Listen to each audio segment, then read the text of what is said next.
Hey, it's so wonderful having you here today. Professor Rasmussen, Dr. Larry Rasmussen, is the Reinhold Niebuhr Emeritus Professor of Social Ethics at Union Theological Seminary in New York, and was before that a professor at Wesley Theological Seminary in Washington, D.C. Maybe you'll share with us a few things about your upbringing in Minnesota. You were raised among Lutherans. Is that correct? Yeah, that's right. Yeah. Are you ordained? I don't think I've ever asked you. Pardon? Are you ordained as a minister? Are you ordained? I'm not ordained. I am not. Okay. He since Professor Rasmussen's retirement, he has enjoyed just a remarkably productive and generative chapter in his life. I would say, Larry, that is one of the most inspiring chapters of your life, is to see, that in many respects, your most enduring and seminal works were written in retirement in Santa Fe. I think of this really as your magnum opus, though you have so many wonderful books: Earth Honoring Faith, Religious Ethics in a New Key, which I'll pass around. Professor Rasmussen, was it 1993 that Earth Community, Earth Ethics appeared? 93? No, it would have been 97, I think. I think it's 1997. Oh, really? Okay. Or 96, and then the Grawemeyer Award the next Well, year. what you see right here, Grawemeyer Award. So I first met Professor Rasmussen through, not through, eco anxiety support groups or in theological seminars around environmental ethics, but in the wonderful and encouraging network of international scholars of Dietrich Bonhoeffer. Professor Rasmussen's early work was on Bonhoeffer. In fact, your doctoral dissertation, if I recall correctly, was based on a year in Berlin during which you did these interviews and oral histories with dozens, if not 100 or more, members of the resistance and folks who were still very thoughtful about the church struggle against the Nazis in Germany, and that book became a classic in Bonhoeffer studies. I always, when I remember your book, I always think of Camus' Resistance, Rebellion, and Death, but it's reality and resistance. Is that correct? Yeah. Yes. Reality, resistance, and the thought of Dietrich Bonhoeffer. Professor Rasmussen will share with us, no doubt, some autobiographical themes around his journey from Christian ethics properly kind of understood and theological studies to his vocation as a pioneer in the work of religion and environmental ethics. But this book was a groundbreaking book and came out in 1997, for which he won the 1997 Louisville Grawemeyer Award in Religion, which is really one of the most distinguished awards in the field of religious studies. And I think it came with a nice purse of about $150,000, if I'm not mistaken. You should know you won one of them. I think the next year. And that was close by, yeah. So, well, you are such a friend and mentor, and an exemplar of faith and civil courage and all of those virtues of Christian humanism that Bonhoeffer enumerates late. And I so thank you for accepting my late invitation to join the seminar around the theme of anxiety, eco-anxiety, around the letters in your absolutely gorgeous book that is such a gift to us. The Planet You Inherit, Letters to My Grandchildren When Uncertainty is a Sure Thing, which you can buy in that great bookstore downtown, Collected Works, if you've ever been to. Yes. Yeah, they had, I think you spoke there a couple of times. It's a great bookstore downtown Santa Fe, as well as Generation Dread. So thank you again, and let's give Professor Rasmussen a warm. Yeah. Well, thanks. I'm delighted to join you, and I felt most of all of the substance that was present in your little short reflections, your comments for today, 1 through 10, plus the overall theme. So I'm very pleased to be a part of this and look forward to most of it being conversation. I'm going to start out with 3 remarks. They're really very different from one another, and then move from there into what I think are important elements for a time of, for a climate of change, not climate change, but for a climate of change, what you all are facing with the subject of anxiety. And after that, I'll turn to some of my responses to your readings. I must say, I didn't know about the Britt Ray book, Generation Dread. I think it's one of the best things I've read on climate issues, and I've had read Kate Marvel's Human Nature. She says there isn't any, and then she writes a whole book about it. On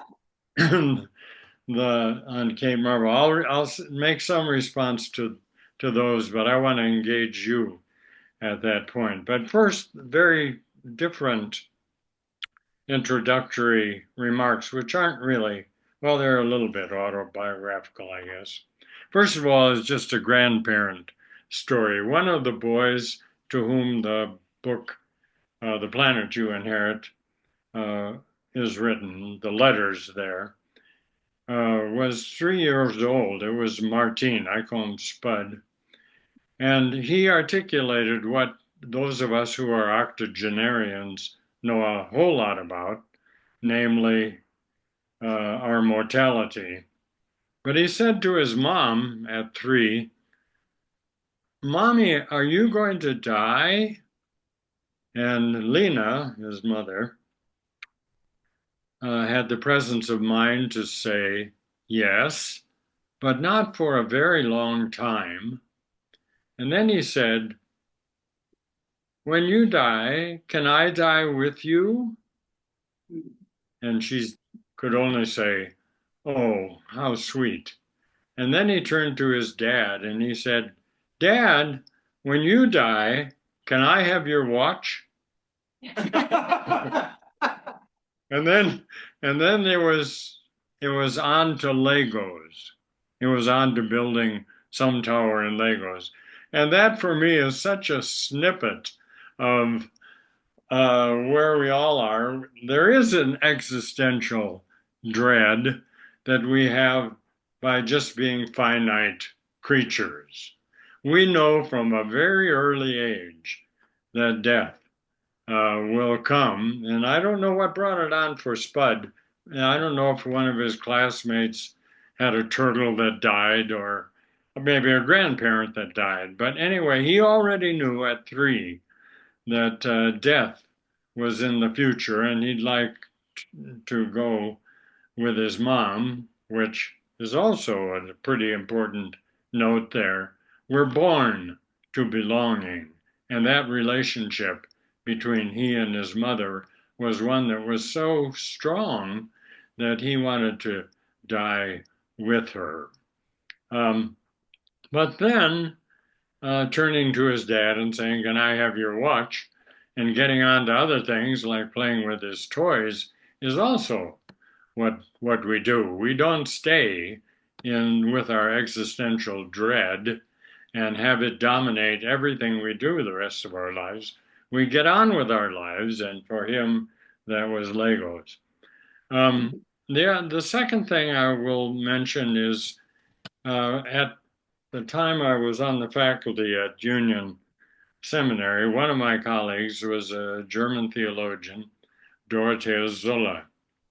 And Dorothea said to me one time, I can't even remember what we were discussing. She said, lots of people don't have the luxury of despair. And that struck me, and I've remembered it because I happen to be one of the folks who have been privileged enough so that I knew that if I worked hard and got good grades, I could probably go to school where I wanted to go to school. And there was a future for me if I worked hard and accomplished what I wanted to do in my life. There would be a future for me in keeping with my dreams, which was to be a professor of social ethics. I really came of age as an adult in the 60s, and they were formative years for me. And I actually did have the luxury of despair, but it was she had named it. There were a lot of people for whom their time and place was all about survival, not despair. They didn't have time to despair. They simply had to get the next meal together. And I was talking with one of my friends who serves a congregation where people are hungry. And now with the cancellation of many of their SNAP monies, they're not sure where the next meal is coming from. And Melanie's congregation is spending its time not in despair, but wrestling up food. And that's what the project is. So some of us have time to talk about the anxiety we feel, and it's real. I'm not downplaying it.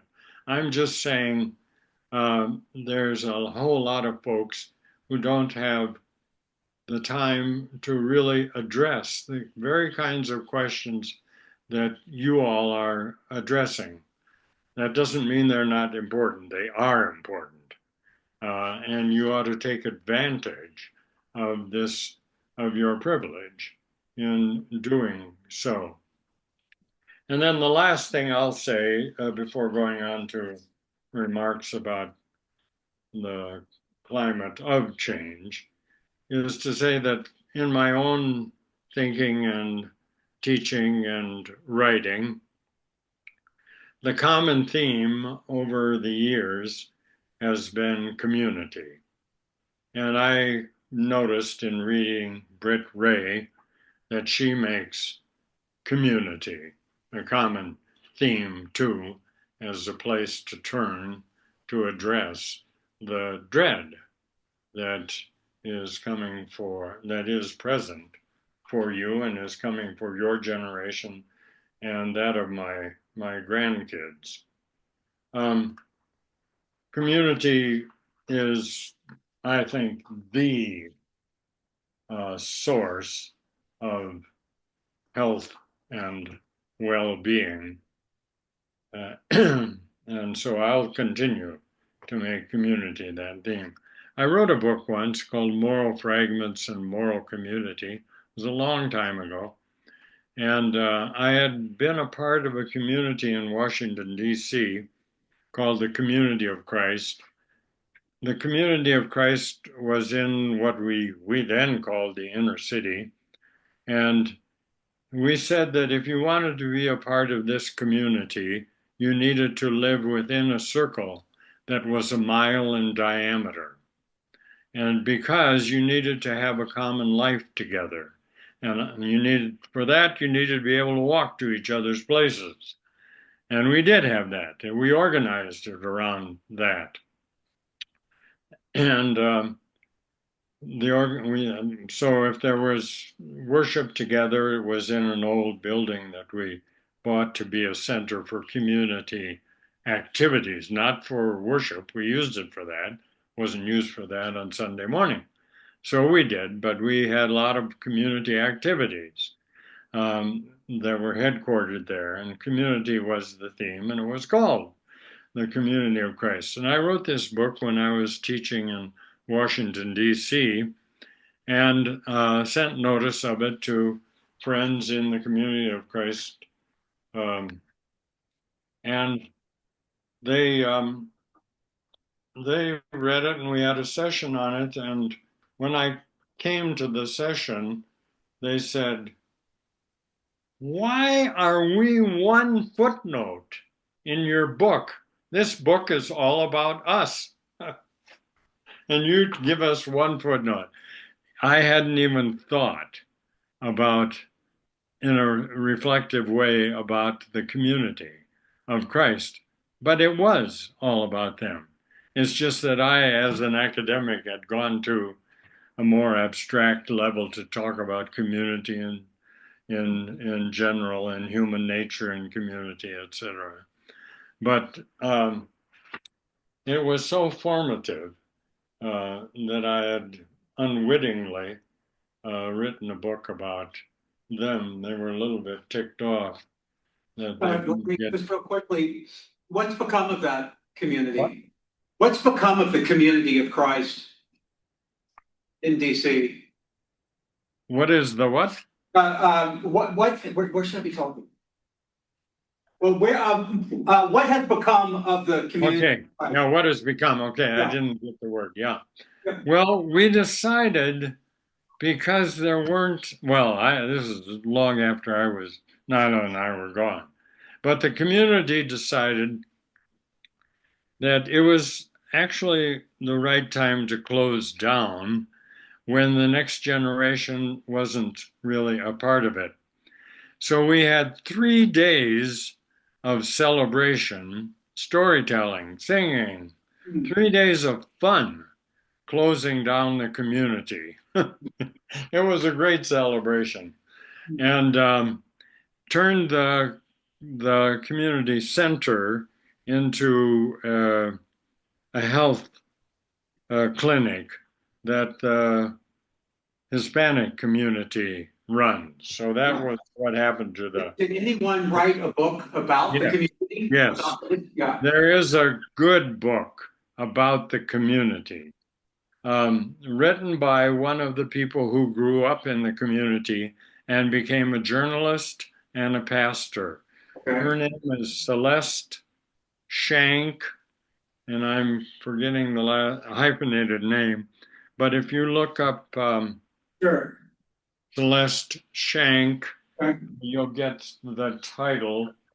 And if I can think of it before we leave, it's Planting a Bare Seed, or Bare Seed is in the title. Okay. And it's a very fine book about how a group of people simply started by moving into a neighborhood and establishing a community, moving in with just a bare seed, and what happened with the 50 years. Oh, I know that book. Okay. I see it. You know, one of my colleagues is the son of either a Methodist or a Lutheran pastor. His name is Matt Hedstrom. And either his aunt or uncle was a part of this community. I'm not sure the last name was Hedstrom, but Matt actually gave me this book a couple of years ago. Yeah. So now I'm inspired to go read this. Yeah. Right. Yeah. Our son comes up now and again in that book because he was interviewed by Celeste.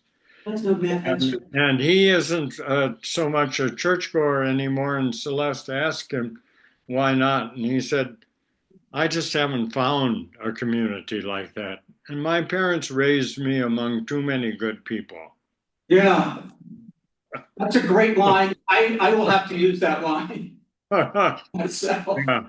Anyway, let me move on to 5 elements of the climate of change that I think are mandated for us now in this changed epoch, which has already been christened the Anthropocene, a geological epoch, because human beings have become not just a historical force, but a geological force. They've changed the systems by which the planet itself runs. Um, so I'm going to give you my version of the essential elements of the kind of change that we need to be paying attention to. May I, Uh, may may I interrupt briefly to yeah, ask, um, you for just a very simple working definition of Anthropocene, okay, those of us who aren't familiar with the term? yeah. Anthropos is a Greek word for human, and that was chosen by the people who called it that because of the depth and breadth of the collective human impact on the planet. Uh, the previous geological event or epoch was the Holocene, Holocene. And the Holocene just means the present, the present planet, the present epoch. And so it's not very helpful. But the characteristic of the Holocene is that you had 12,000 years when the global median temperature didn't vary more than 2 degrees Celsius, very little above and below a line of steady uh, global median temperature. And in that 12,000 years of the Holocene, everything that we know about human civilization took place. That is, this was the time of settled human society. So, all the writing that we know about, all the human civilizations settled, that's what civilization means, all of the settled human settlements are in the Holocene. Everything that Homo sapiens, which is the surviving human line, there have been lots of other human lines, but the only surviving human line are the Homo sapiens, us. That is their epoch, the Holocene.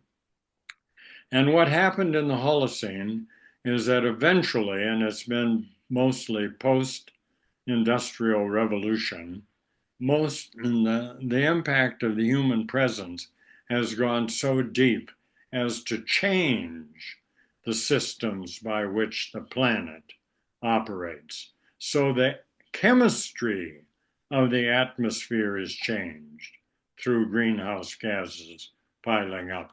The chemistry and ecosystems of the oceans have been changed by human presence.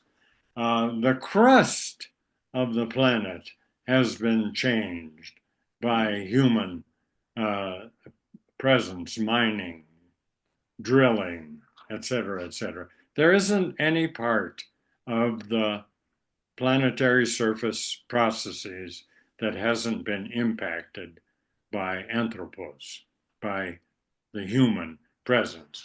And so Paul Cruzen and his colleague at a conference once interrupted the conference of scientists and said, quit it, we no longer live in the Holocene, we live in the Anthropocene. And that was the beginning of the use of that term.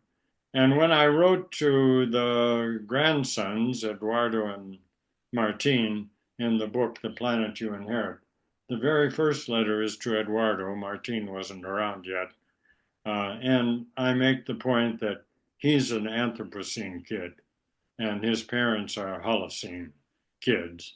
And the gulf between us is a gulf between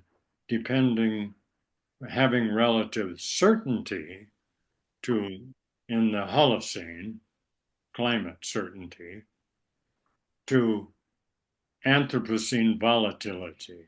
And I say the same thing in the letter to Ava. She's a climate kid. She doesn't have certainty that Holocene did. Okay, that's maybe more than you wanted to know, Charles. Thank you. Thank you. Super helpful. Okay, now the elements for confronting anxiety and change in the Anthropocene. First one is warning and survival.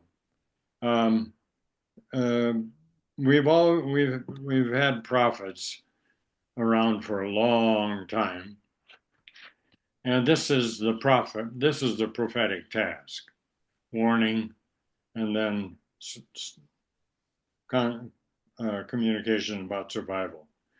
For the Hebrew prophets, they warned the king and the country, if you don't stop doing this, you're going to land in exile or die. Our version is climate change changes everything.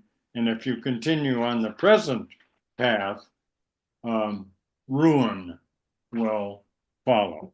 And climate scientists have been prophetic in saying that, and they've been right. The second element after warning and survival stakes is an alternative vision to the present way of life. It's a different story for a different way of life. And it's required. And without this, the people perish, to pick up on another biblical perspective. Without this vision of an alternative to the present way of ruin, the people perish. So the third element is embodiment. Alternative vision is actually, it should be plural, it's visions. There isn't one alternative vision. It can be multiple and should be multiple if we're smart about it. But that alternative vision or those visions have to show themselves in ways of life that are sustainable. Change isn't truly real until it's incarnate. It has to be word become flesh. So then the question becomes, what concrete practices or what concrete habits, what concrete systems, what concrete structures, what specific institutions yield a durable future, a sustainable way of living? You can't just live from vision or visions. You have to embody those. And then that's the third. The fourth is structural change. That belongs to embodiment, but I'm singling it out for a reason. It turns out that alternative visions in community embodiment often begin voluntarily in what in one of my books I call anticipatory communities. Communities of people who voluntarily come together and anticipate the future that might be sustainable and embodiment.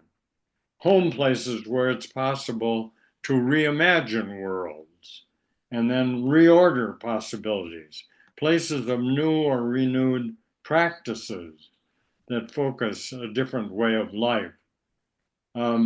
Such communities commonly have the qualities of a haven for the people in them, a set apart place that's open to creative risk, which they're willing to take together. Here, moral formation happens by conscious choice rather than default to the common culture. The ancient church in Greece and Rome was an example of such an anticipatory community. But such voluntary community doesn't become deep change until it's backed by laws and constitutions, and until it worms its way into changed political and economic structures and social institutions. Such structures channel behavior, whether that behavior is voluntary or not. So, for example, you have to come up with structures that say, I'll pick up something from friends in this country and friends in South Africa and the anti-apartheid struggle. If you don't serve black customers in your restaurant, you're going to jail. Now, there's nothing voluntary about that. But if you don't get to that level of structural change backed by law and institutions that can be grounded, or if you don't reward equal work with equal pay, you're going to end up paying big fines. Or if you vandalize synagogues with anti-Semitic graffiti or churches with racist language, you stand to pay in the way hate crimes require. So structural change is change beyond the practices of voluntary organization and the work of individuals. We can't leave this up to the voluntary work of solitary individuals to get the kind of change that we need. And it follows the maxim. I don't know if you know these two maxims in sociology. They're very important in social ethics. One of them says people,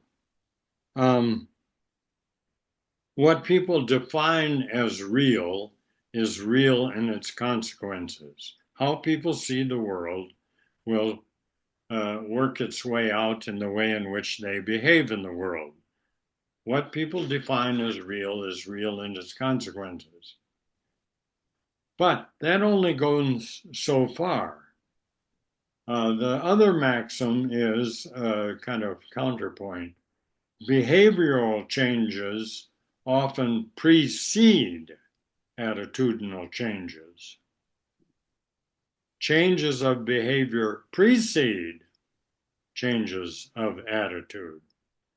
Now, the classic case was 1948 when President Harry Truman integrated the armed forces of the United States, and blacks and white soldiers started training together, living together, and later then in the Korean War, fighting together. The attitudes changed among both blacks and white soldiers after the compelled integration, not before.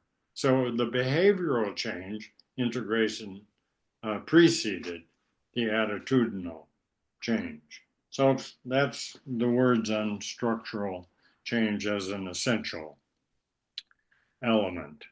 And then the last one of mine, and it came up in the Britt Ray book too, but the last one of my elements of change is that friendship and celebration is a required element.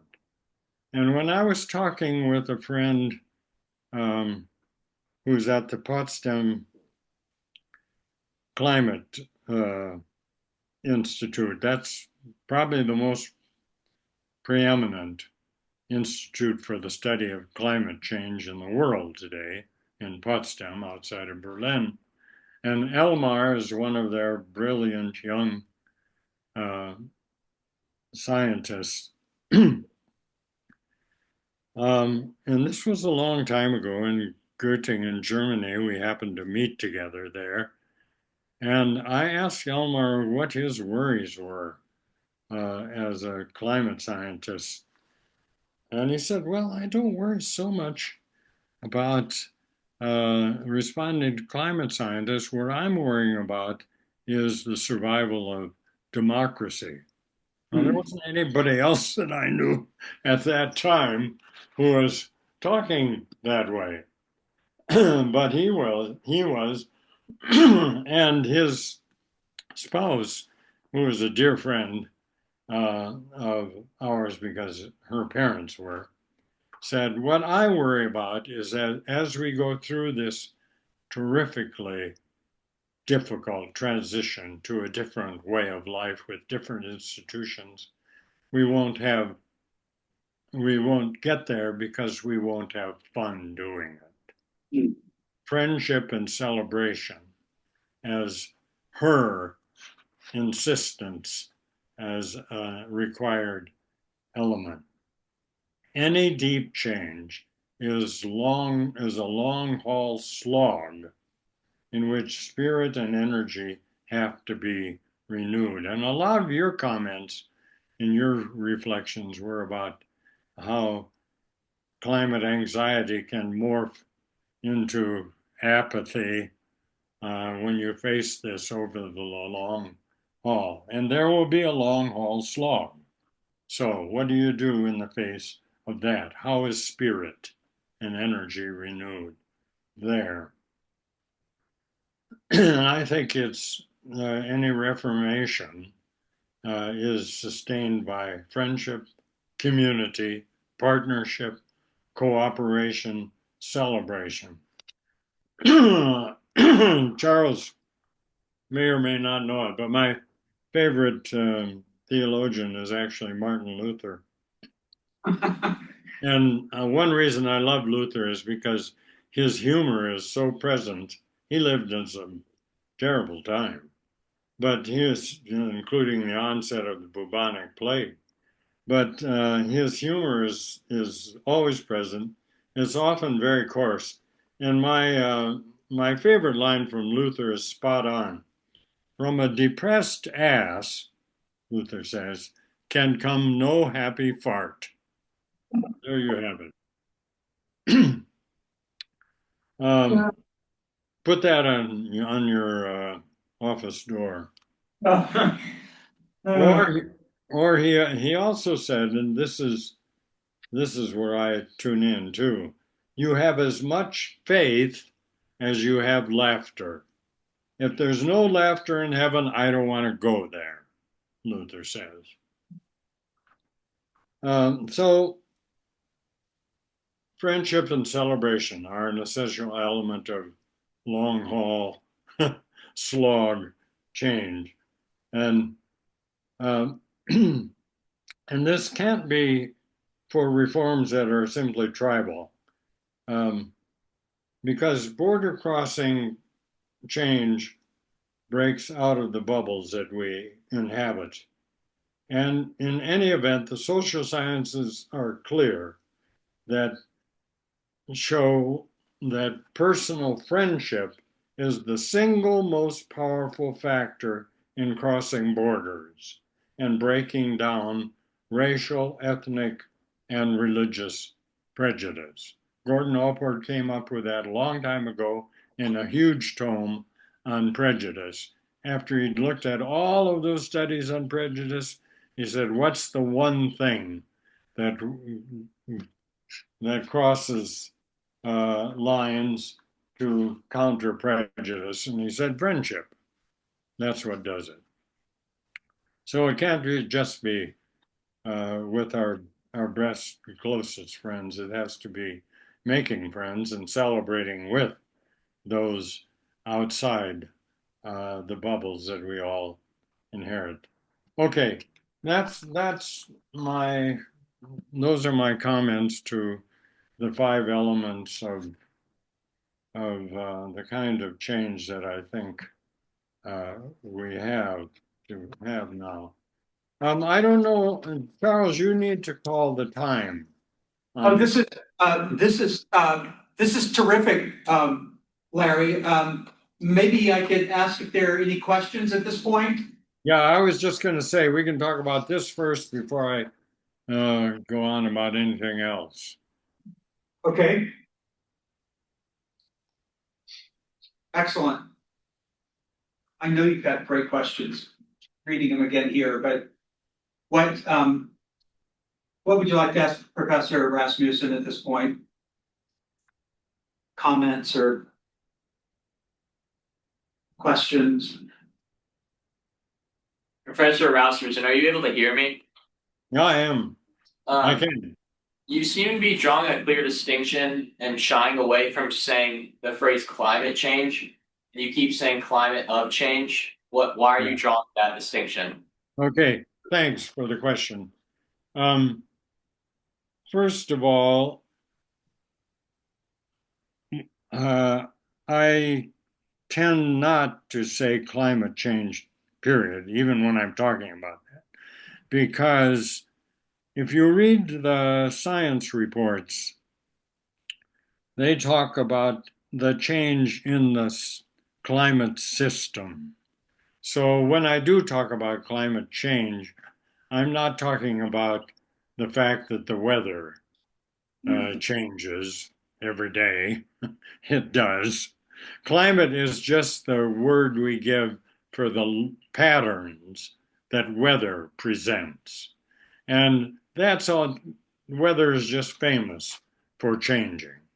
So it's not really climate change, it's a change in the system that produces weather. It's a change in the climate system. So I talk about climate system change. But the distinction I'm drawing here is a different one when I'm talking about the uh, climate of change for our age. And I maybe should find a different phrase for it.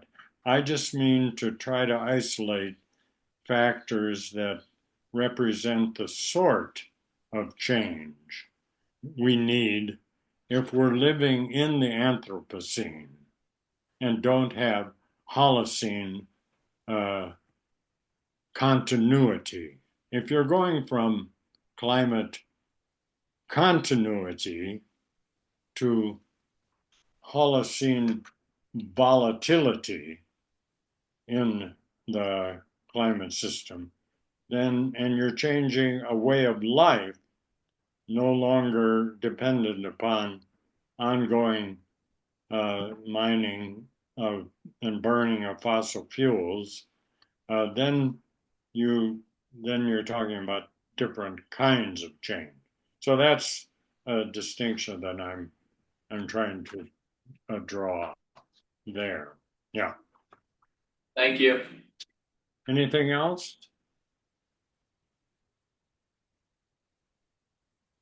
Oh, please, Mary and then Emma. Can you hear me okay? Yes. I was gonna ask, we've talked about how eco-anxiety or the kind of this worry about environment indicates some level of privilege on some aspect. I was wondering what you think it looks like to approach those kind of situations with a level of humility and respect for the people who have faced the most harm. For people who I guess, are more vulnerable yeah. immediately? Yeah. That's a wonderful question. I'll tell you what I've been turning to um, in thinking about my own responses. First of all, I felt most of the emotional responses that both Britt Ray and Kate Marvel document in their books. So anger, wonder, I mean, there's just a range of them. I know all of them because I've experienced all of them. And a number of those are reflect that I have grown up, even though it was in a farming community in Minnesota where nobody was rich, neither did we ever have to think about having food or clothing. We never worried about that, partly because we were producing our own food and had enough after the Depression had left for my parents in terms of clothing. So I grew up without ever thinking about being white, without ever reflecting on white privilege. But I experienced it, I absorbed it, because I knew that, and as I mentioned, if I got good grades and worked hard, I could do and be what I wanted to do and be in life. So that was that. Now, when I got to a time of meeting people and working with people who came from communities that were at the edge of survival and didn't have the luxury of despair.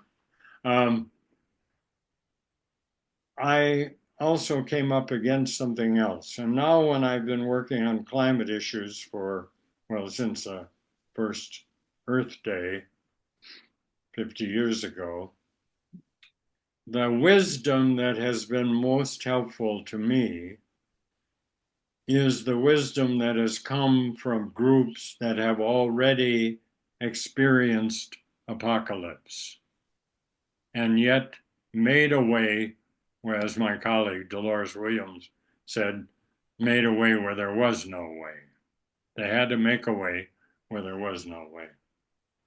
And so I've turned to friends in the African American community and asked them what their response is to climate system change.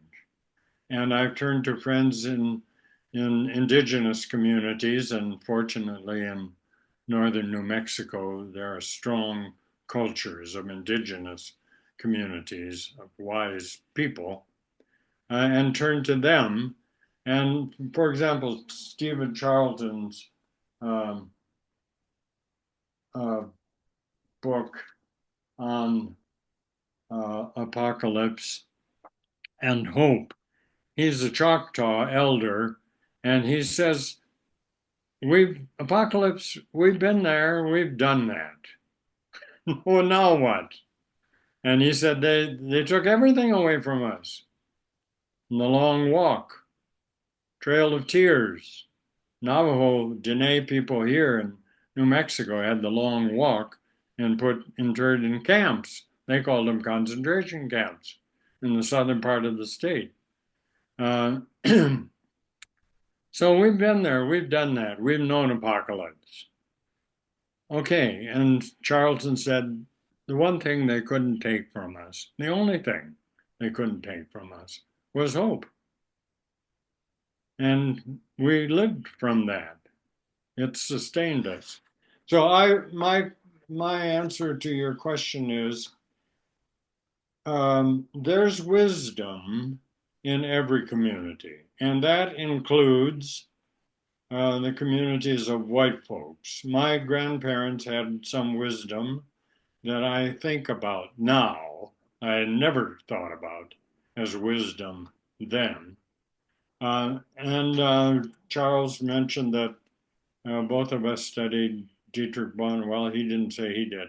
Both of us studied the work of Dietrich Bonhoeffer. There's wisdom in Bonhoeffer's thoughts about how to survive fascism in Germany and what to do for planting the seeds of the future, which he did in a small community of seminary students called Finkenwalde. So there's wisdom in every community, including the ones that you're a part of. But there's special wisdom to be learned by people who have had to face the apocalyptic reality before and joined themselves in communities that somehow managed to survive. Now, enslaved people did it by fashioning a different culture, creating their own music, creating their own stories, telling the stories that they inherited by way of their enslavers, who usually told them by way of the Bible, telling them differently, reading them differently. So that's where I go now, is to those communities. Yeah. Thank you. Emma? My question was, and you've at this point talked about it a little bit, but I was wondering if there were any sorry, can you hear me? Larry, Any, can you hear Emma? I can hear. I didn't get the last words. Were there any specific events that made you be interested in climate change and eco anxiety, or what made you what led you to be super interested in? Okay. Yeah. I guess I'm probably a partial believer in coincidences and luck. Not necessarily planning. Wasn't any planning on my part. Um, it was planning on my part to go as a grad student to Union Theological Seminary in New York, and that was the best choice, other than my proposal to Nyla, the best choice of my life. And my advisor at Union Seminary, and this would have been the mid 60s. Mm-hmm. I was a student 1965 to 1968. And I was involved in the civil rights movement. I heard Martin Luther King's address in the Riverside Church, the famous address where he linked civil rights to poverty and the war in Vietnam and called for protest. And the war in Vietnam, I was involved in the war. Larry, was this the April 1967? April 7th, yeah. Yeah, 1967, wow.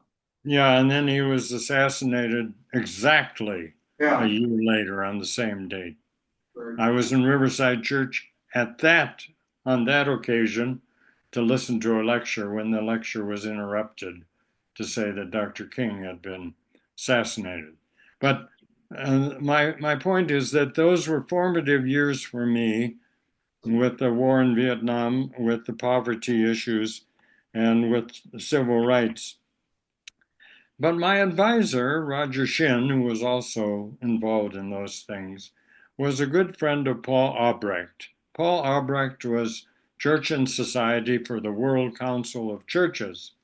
And the World Council of Churches came up with a program on justice, peace, and the integrity of creation long before any of the member churches and the world even talked about justice, peace, and creation, and the linkages of creation, planetary creation, to struggles for justice and peace. And Roger was one of the people who was Paul Albrecht's buddy, and they organized a collection of scientists at MIT to talk about science and faith and creation, planetary creation. Well, the scientists weren't doing much about it at that time either. But that event at the Massachusetts Institute of Technology was a formative event for this discussion. And it wasn't too long after that the Club of Rome published a book called The Limits to Growth. And the preface, and I mentioned this in the letter to baby Eva, I think, the premise in the book, The Limits to Growth, was you cannot have infinite growth on a finite planet, despite the fact that there isn't anybody in economics that takes that seriously to this day. So Roger went around with a copy of the Limits to Growth book in his hand and waving it around at us students and saying, you got to read this. Now I had graduated because the Limits to Growth book came out in 1972, and I left Union in 70 or graduated in 70. And but when I'd see him at a conference, he was still waving that book around. And from that point on, for myself, I had to take the limits to growth seriously and link them to justice, peace, creation. So that was the trek. And then when I was teaching in Washington, was the formation of OPEC, the oil producing states. And there were long lines at gas pumps and grocery stores when that organization said, we're going to control the flow of oil to the world, the Saudis and others in OPEC. And so I thought, oh my, I better pay attention to this. Jimmy Carter went on television in his cardigan sweater and talked about the energy crisis. And he put solar panels on the roof of the White House, which Ronald Reagan, when he defeated Carter, immediately removed as un-American. And they were un-American. And what we needed to do was drill, baby, drill. And we did. But I thought to myself, I needed to pay attention to this. So I decided to teach a course on energy and ethics. That would have been in the 70s, and I can't remember exactly when. But that's a long answer to your question. That's how I got started, and haven't stopped since then. Thank you. Other questions?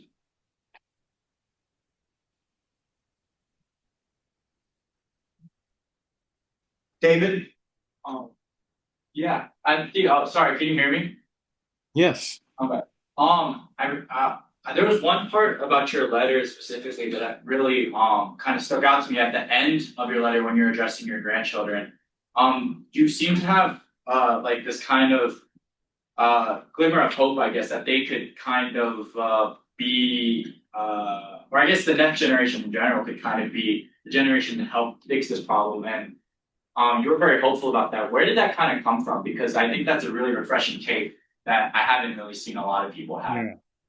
Yeah.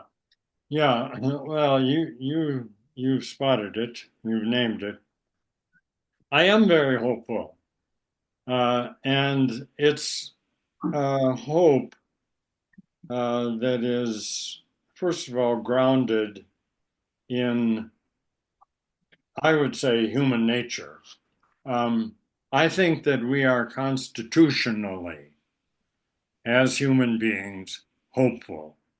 And I think that comes about because we have imaginations that can imagine a different world than the one we're in. There's a gap that we live across. It's a gap between what is and what might be. And human beings have always been able to imagine a world that is better than the one they're in, different than and better than the one they're in. Like I said earlier, my colleague saying, making a way where there is no way, or Stephen Charlton saying they couldn't take hope away from us, or they could take everything else, but not that. I think that's because constitutionally we live in this gap between what is and what might be. And if you live in that gap and you think you can do anything to diminish the gap or cross the gap, change things, that's because you're acting out of hope. So I think I think we're just always hopeful. Now, I'm not saying there aren't people who don't feel hopeless. They do, but um, it doesn't last forever, and it isn't something that is bound to stay with everybody and become the reality of everybody. We counter our hopelessness by looking for grounds of hope and signs of, of hope. So that's one reason why the letters to the grandkids are that way. But I also think that, I mean, they don't feel the loss that I feel when I lose something because they haven't experienced what I have, so they're not going to feel the loss of what I treasured as I was growing up because they didn't have that. Their world is a different world. They'll have other losses and they'll feel those losses, but they'll be looking at the world with fresh eyes and fresh energies and fresh enthusiasms. And when I talked to the people in the Albuquerque Academy, I said, you know, your generation is one that could possibly come up with being the first generation to achieve sustainability in a different epoch. And that's true. It's a real possibility. And that's true for my grandkids. They might find a way. They can find uh, a way. Now, but to get to back to your question, I'll share with you a story in just a minute, but I was deeply influenced by a Holocaust survival, and I did Holocaust studies for a while. By a Holocaust survival, Viktor Frankl, he wrote a book called Man's Search for Meaning, the language of an earlier time. And he said that people, even in the Holocaust, and he was in camp in the Holocaust for a good while, never gave up on making some kind of meaning. And then when finally he survived the war and camp he was in was liberated, he went back to his profession as a psychotherapist, took it up again in his native Vienna. And and he found out there that what he had surmised in the camps in the Holocaust turned out to be the case. People were always searching for a way to make meaning in their lives and say yes to life in spite of everything that had happened to them. And that affirmative, deep yes was rooted in this quest for meaning making.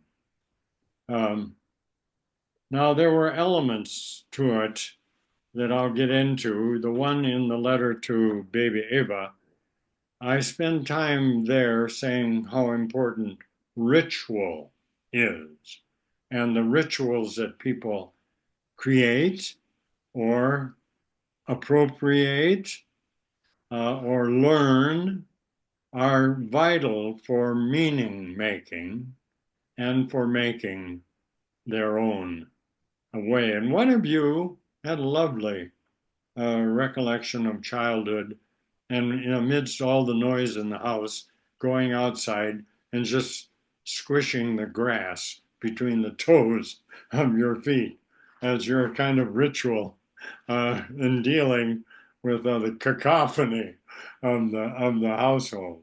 So rituals are small, rituals are big. And I was at the end of that letter to Eva, I talked about some rituals that she might think about as well as inviting her to create her own with her friends. But let me share a story that that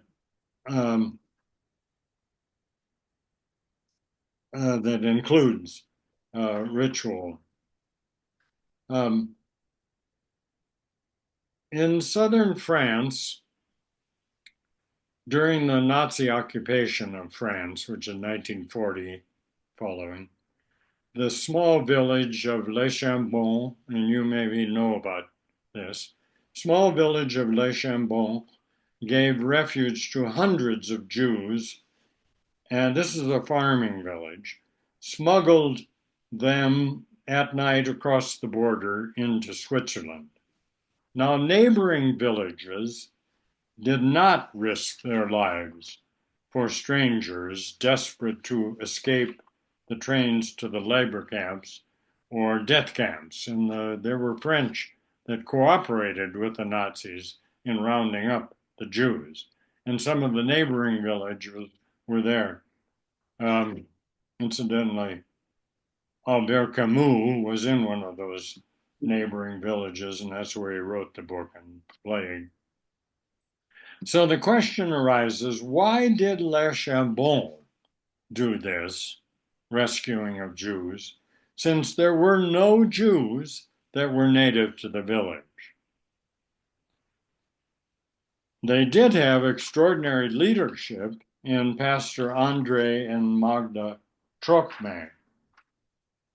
Its distinctiveness, however, was that it was a Huguenot, Protestant community with a long history of suffering as a persecuted minority. So they knew the history of suffering. They had experienced it in their community. A history that was kept alive where? In its music and in the stories and the shrines of the martyrs. And they had those in the community. The villagers knew full well what such identity meant when persecuted strangers came seeking help. The Chambonnais, by religious conviction, they were nonviolent resistors of evil, recognized in the Jews a persecuted people of God in grave need, and they responded in a way that they simply said, we had to, a way that was simply natural. Hospitality to the alien and the stranger among us, they called it in good biblical fashion. Well, I was at Vanderbilt University some little while after Bill Moyers had interviewed Pierre Le Sauvage about Sauvage's documentary Les Chambons. Moyers had played the documentary of Sauvage and the Les Chambons story, and then interviewed Pierre about that. Sauvage himself was born in Les Chambons during the short time that his Jewish parents were there before being safely taken by night to Switzerland. And he went back to Les Chambons to find out, in effect, how goodness happened there when evil reigned everywhere else. Well, I knew that one of the Vanderbilt faculty, Daniel Pat, was a French Huguenot. So I asked Daniel whether perchance he had seen the Moyers interview. He had, and I asked Daniel whether he had known this story. Yes, he said, I grew up in Les Chambons. I was a youngster in those years. What did you think of Sauvage's account? I wanted to know. It was very good, Danielle replied. Was there anything that was missing or should have been changed? Was my next question. There was one thing that should have been included. Every year, the village made a pilgrimage to the grave sites of the Huguenot martyrs. There we sang the songs of the martyrs. We knew them all, those songs. Well, the upshot is that when France began collaborating with the Nazis under Vichy, we could smell evil. And parenthetically, I add that the documentary happens to open with the old folks singing those songs. Well, La Chambon hospitality saved 6,000 Jews. Now, 6,000 out of 6 million, I realize, is a tiny, tiny fraction. But it was memory, it was identity, and their courage to enter their own songs that saved both Le Chambon's Jews and Le Chambon itself. That's what I mean by the power of ritual to make meaning and pass meaning on in ways that, in this case, meant saving lives, but realizing it was saving the village too, Le Chambon, because it was saving their identity. It's who they were. They had to do this. It was just natural for them, given this history. So that's all I wanted to say about ritual. The letter to Eva that I invited you to read is part of a project on children, theology, and ecology that that Villanova University and Notre Dame University are cooperating on. And what they're going to do is when these essays on children, theology, and ecology are published in a book, and My Letter to Eva is one of the chapters, then the universities, departments of religion, and are going to be working with the people in congregations and other organizations in the region that are working on children's well-being, how children are formed now in this time when they can't trust the Holocene, when the ecology that they're facing is disrupted in the way the Anthropocene disrupts the systems that children will be growing up with. I start out the letter with Eva saying she probably can't rely, even like her dad, on seasons to be what they have been for her grandparents and parents. Larry, yeah. Larry, this has been such a gift to us. So, yeah.